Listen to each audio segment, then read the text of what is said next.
आज हम आपको दिखाएंगे कि कैसे प्रभु यीशु मसीह के दास ने अमृतसर क्रूसेट में अपने जीवन की अद्भुत गवाही को बताया कि कैसे एक समय वो यीशु मसीह का विरोध करने वाले थे। उस सामर्थी गवाही को सुनकर मसीह विरोधियों के रोंगटे खड़े हो गए। उस गवाही को सुनने से पहले यीशु मसीह का वचन कहता है, सत्य को तुम जानोगे और सत्य तुम्हें स्वतंत्र करेगा। आप उस गवाही को बड़ा जरूर सुने, आप उस गवाही को सुन सकते हैं। इसलिए मैं कहता हूं विरोधियों को जो बोलते हैं कि पंजाब में कन्वर्जन चल रहा है, उनको कुछ कहने की जरूरत नहीं, क्योंकि मैं भी उन्हीं विरोधियों में से एक था। मेरे दादाजी इनकम टैक्स के ऑफिसर थे। जब उनको कैंसर हुआ, बोन का, हड्डियों का कैंसर हुआ, जब जलंधर के बड़े बड़े डॉक्टर्स के पास वो गए और किसी ने बताया कि एक सिस्टर यहां पे है, क्रिश्चियन सिस्टर, जब वो प्रार्थना करेगी तुम्हारे दादाजी ठीक हो जाएंगे। लेकिन मुझसे नहीं बात हुई, मेरे मम्मी पापा से होती थी। तो वो जब प्रार्थना कराने के लिए उनके घर में जाते थे और जब वो सिस्टर मेरे घर में आती थी तो मैं बोलता था कि हम हिंदू सिखों में से हैं, मैं खत्री परिवार से हूं, अगर ये दोबारा क्रिश्चियन लोग हमारे घर में आए तो मैं इनको गालियां निकालूंगा, इनको मारूंगा, इनको पीटूंगा, क्योंकि ये अंग्रेज लोग अपना धर्म यहां पे छोड़ गए। इसलिए मैं कहता हूं कि विरोधियों का विरोध मत करो। अगर मेरा भी विरोध करते क्रिश्चियन लोग तो मैं आज यहां पे ना होता। जब मेरा विरोध हुआ वो मेरे घर में वापिस नहीं आए। मुझे मेंटली अपसेट के अटैक होने शुरू हुए। सुसाइड करने की तरफ जब मैं चल पड़ा, सब जगह जाके देखा, न्यूरोलॉजिस्ट के पास, दिमाग के डॉक्टर्स के पास। मैं खुद पढ़ा लिखा इंजीनियर था, मेरी फैमिली में बहुत सारे डॉक्टर हैं, कहीं भी इलाज जब नहीं हुआ। जिस दिन सुसाइड करना था, ओवरडोज लेके, भांग खा के, बहुत सारे नशे में करने लगा था। उस दिन एक हिंदू व्यक्ति जो उस चर्च का मेंबर था, उस बहन ने कहा, परमेश्वर का आत्मा मुझसे कह रहा है उस घर में दोबारा जाओ।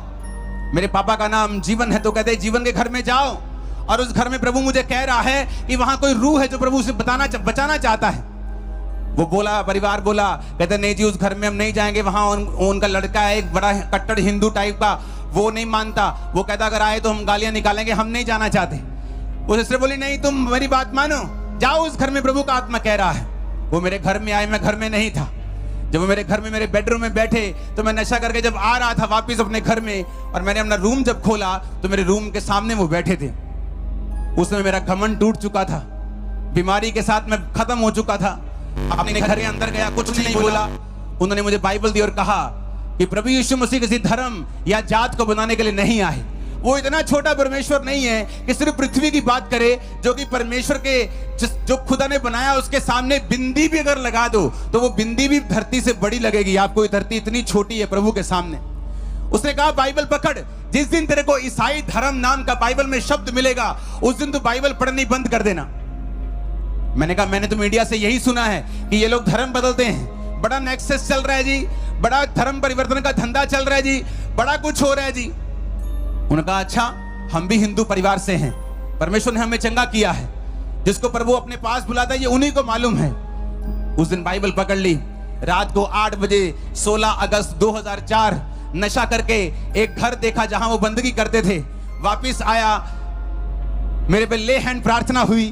पहली प्रार्थना में मुझे समझ आ गया था कि अगर इस धरती पे मेरा कोई हल कर सकता है तो वो सिर्फ प्रभु यीशु मसीह है। मेरे को समझ आ गई थी एक प्रार्थना में ही।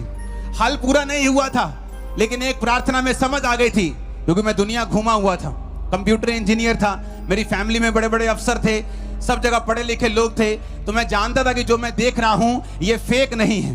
जो मैंने मीडिया से सुना, जो मैंने लोगों से सुना, वो नकली, वो गलत था, लेकिन जो मैं अपनी आंखों से देख रहा था, एक्सपीरियंस कर रहा था, वो सही था। बाइबल को पकड़ा। उस टाइम पे ब्रॉडबैंड इंटरनेट होते थे। आज की तरह इंटरनेट आम नहीं था, किसी किसी घर में होता था। कंप्यूटर आम नहीं था, किसी किसी घर में डेस्कटॉप कंप्यूटर होते थे। तो मैंने अपने कंप्यूटर पे इंटरनेट ऑन किया, यीशु मसीह के बारे में सर्च करनी शुरू की। क्या ये फेक है? क्या ये पैसा देके धर्म बदलते हैं? आज लोग बोलते हैं जी बड़ा पैसा मिलता है जी। मैं सबके सामने बोलने के तैयार हूं, मुझे पैसा चाहिए। है कोई बंदा पैसा देता जो क्रिश्चियन बनने के? बहुत सारे लोग तैयार है मेरे पैसा लेने के लिए, एक भी नहीं। वो पास्टर जिनके तक नहीं जिनके पास होता, फिर भी वो सब कुछ छोड़ के आपको यीशु का वचन सुनाते हैं। अगर उनके पास आपको कन्वर्ट करने के लिए पैसा होता तो पहले वो स्कूटर लेते, अपना घर लेते, अपने बच्चों को सरकारी स्कूलों में नहीं डालते।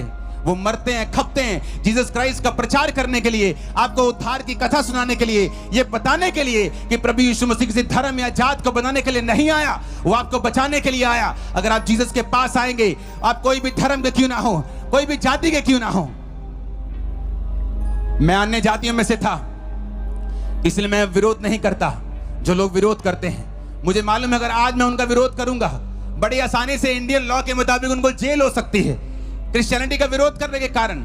लेकिन मैं ये सोचता हूं कि अगर मैं भी विरोधी होता और कोई मुझे जेल में भेज देता, तो आज मैं कभी प्रचारक न बन पाता, यीशु मसीह की कृपा का स्वाद कभी ना चख पाता। मुझे उन्होंने सहा है, इसलिए मैं आज यहाँ पे हूँ।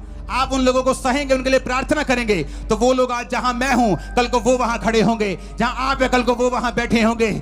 आमीन। मेरे को ऊंचे वाला चाहिए चर्च। कोई मायने नहीं करता चाहे मैं एक अन्य जाति से आया, कोई मायने नहीं करता चाहे वो बहन जिसने गवाही दी वो क्रिश्चियन में से आई। लेकिन जब दोनों प्रभु से दूर थे तो दोनों दुखी थे।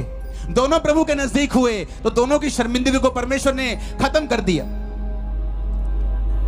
बाइबल कहती है जब हम यीशु के क्रूस को देखते हैं, आपने स्कूलों के बाहर, कॉलेजेस के बाहर क्रूस लगा देखा होगा।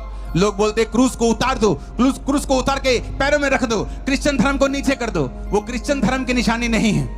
बाइबल कहती है क्रूस यीशु मसीह ने इसलिए उठाया था कि उस जमाने की सबसे बड़ी शर्मिंदगी वाली मौत क्रूस की मौत थी। क्रूस की मौत उनको दी जाती थी जो बड़े अपराधी होते थे, बड़े बड़े चोर होते थे, बड़े बड़े अपराध करने वाले, संगीन अपराधी होते थे, कत्ल करने वाले होते थे, उनको क्रूस की मौत दी जाती थी। गवाही को आगे सुनने से पहले आपसे हमारी एक छोटी सी रिक्वेस्ट है कि आप इस सामर्थ्य गवाही को एक व्यक्ति से जरूर शेयर करें, ताकि वह व्यक्ति आपके द्वारा नरक की आग से बचाया जाए और वह व्यक्ति आपके द्वारा यीशु मसीह को जान सके, क्योंकि हमारा प्रभु यीशु मसीह चाहता है कि कोई भी नाश ना हो। ऐसा हमारा विश्वास है कि आपने इस गवाही को एक व्यक्ति से शेयर कर दिया है। आप हमारे इस यूट्यूब चैनल को सब्सक्राइब भी कर ले, क्या पता एक प्रभु यीशु मसीह का वचन आपकी पूरी जिंदगी बदल दे। आगे आप उस गवाही को सुन सकते हैं। मैं अपनी मर्जी से अपना प्राण तुम्हें देता हूं और मैं ये घोषणा करता हूं कि अपनी मर्जी से मैं इसे वापस ले लूंगा। और यीशु मसीह मुर्दों में से तीसरे दिन जी उठे, 40 दिन फिर प्रचार किया, 41वें दिन उसी स्वर्ग पे चले गए और अपनी आत्मा को भेजा। वही आत्मा आज देखते हैं लोगों को आप चंगा करते हुए, लंगड़ों को चलाते हुए। मैं चंगा नहीं कर सकता, मेरे भी आप भी की तरह हाथ है। मैं ही पंजाब में जन्मा हूं, जलंधर से जम्मिया, मैं पंजाबी च प्रचार कर सकता, लेकिन मुझे सुनने वाले लोग पूरे देश से, पूरे वर्ल्ड से हैं जो हिंदी समझते हैं। इसलिए मैं फैसला रखता हूं कि हमेशा हिंदी में प्रचार करूं, ताकि और लोग भी इस मैसेज को ले सके और समझ सके। बहुत से लोग ये समझ सके कि यीशु मसीह किसी धर्म को बनाने के लिए, जात को बनाने के लिए नहीं आए। उनका राज इस पृथ्वी का नहीं है। वो पृथ्वी जो एक मिट्टी का बिंदु भी उससे बड़ा है परमेश्वर के सामने, ऐसी पृथ्वी पर वो अपना राज नहीं कहता, मेरा राज ऊपर का है। मैंने तुम लोगों को बनाया है, सिरजा है, ताकि तुम मेरी आराधना कर सको, मेरे पीछे चल सको। आज साइंस जितनी मर्जी बड़ी हो जाए, लेकिन बाइबल से ऊपर नहीं जाती। हर 2 महीने पे स्टडी आ जाती है, जो बाइबल में लिखा है वो ट्रू है। पहले लोग बोलते थे कि मूसा के, जो बाइबल में लिखा है, वचन में लिखा है कि फिरौन जो था वो समुद्र के नीचे आ गया था, समुद्र 2 भाग हो गया था। मूसा तो अपने लोगों समेत निकल गया, लेकिन फिरौन समुद्र के बीच में दब गया था। जब वो निकल गए तो समुद्र वापस वैसा ही हो गया था। कहते ये झूठ है। कुछ साल बाद जब स्टडी हुई तो उस समुद्र में 2000 4000 जितने भी साल पुरानी वो थी, तलवारें वहां से निकली, फिरौन के हथियार वहां से निकले, उनके फॉसिल्स, उनके जीवाश्म वहां से निकले। हर कुछ देर बाद नासा ये बताता है कि बाइबल में जो लिखा है वो बिल्कुल ट्रू है, बिल्कुल सच्चाई है, क्योंकि ये किसी धर्म की पुस्तक नहीं है। ये जीवित परमेश्वर का वचन है, जिसने आपने और मेरे लिए इस वचन को सिरजा है कि जब हम इस वचन को सुनेंगे और मानेंगे, हम किसी भी जाति, किसी भी धर्म से क्यों ना हो, खुदावंद हमें बरकत देगा, हमें आजाद करेगा, हमारे परिवारों को शर्मिंदगी से आजाद करेगा। उन्होंने मुझे बताया कि क्रूस का मतलब है कि प्रभु ने तेरी शर्मिंदगी उठा ली है। एक जवान बच्चा जब घर में नशे करने लग जाता है, घर को सपोर्ट करने के बजाय घर का पैसा उठाने लग जाता है, माता पिता को कंधा देने के बजाय, उनको सहारा देने के बजाय माता पिता को उनके पीछे लगवा लेता है, तो ये एक शर्मिंदगी है। जब उसके बनने का समय होता है वो नशों में चला जाता है, ये एक शर्मिंदगी है। जब जवान होता है, बीमार हो जाता है, ये एक शर्मिंदगी है। मुझे बताया गया कि अगर मैं जीसस क्राइस्ट के उस क्रूस के ऊपर विश्वास करूं, जो किसी धर्म का प्रतीक नहीं है, बल्कि इस बात का प्रतीक है कि प्रभु यीशु मसीह इस दुनिया में आए थे और मेरे लिए सारी शर्मिंदगी को अपने ऊपर बिना किसी पाप के उठा लिया। आज जो कोई उस क्रूस के ऊपर विश्वास करेगा, परमेश्वर ने कहा वो उसकी शर्मिंदगियां धरती के ऊपर से जाती रहेंगी। मैंने विश्वास किया क्रूस के ऊपर, बाइबल पढ़ी, आज मुझे 20 साल हो चुके हैं, 2024 आ चुका है। 20 साल में मैंने बाइबल में मैंने कितने ही बार, सैकड़ों बार बाइबल पढ़ ली। नया नियम तो मैंने सैकड़ों बार ही पढ़ लिया, पुराना नियम भी कई बार पढ़ लिया। एक भी बार बाइबल में ये नहीं आया कि मैं ईसाइयों का परमेश्वर हूं। एक भी बार ये नहीं आया कि मैं धर्म बदलने आया हूं। एक भी बार नहीं आया कि धरती पे मेरा राज, परमेश्वर ने कहा मेरा राज वहां का है। धरती पर वो राज जो तुम लोग कहते हो, वो राज परमेश्वर स्थापित करने के लिए नहीं आए। आप सभी इस वीडियो को भी छोड़ के ना जाए, आप सभी इस वीडियो को पूरा जरूर देखें। जैसे कि आपने वीडियो में देखा कैसे प्रभु यीशु मसीह के दास ने अपने जीवन की अद्भुत गवाही को दिया और यीशु मसीह का वचन कहता है कि तुम बुराई से ना हारो लेकिन बुराई को भले से जीत लो। आज बहुत सारे लोग हैं जो कि यीशु मसीह का विरोध करते हैं और कहते हैं कि तुम्हारा प्रभु यीशु मसीह धर्म बदलता है। और जैसा कि आपने वीडियो में देखा कैसे ऐसे लोगों को हमारे प्रभु यीशु मसीह के दास ने सामर्थी जवाब को दिया कि हमारा प्रभु यीशु मसीह हमारे धर्म और जात को नहीं लेकिन जीवन को बदलने के लिए आया है। जितने लोग आज यीशु मसीह का विरोध करते हैं उन सभी को हम कहना चाहते हैं कि आप भी यीशु मसीह को परख कर देखिए, यीशु मसीह आपका भी जीवन बदल देंगे। क्योंकि यीशु मसीह का वचन कहता है मार्ग सत्य जीवन हमारा प्रभु यीशु मसीह है। हमारे प्रभु यीशु मसीह के बिना कोई भी परमेश्वर तक नहीं पहुंच सकता है। आज बहुत सारे लोग हैं जो कि यीशु मसीह का मजाक उड़ाते हैं।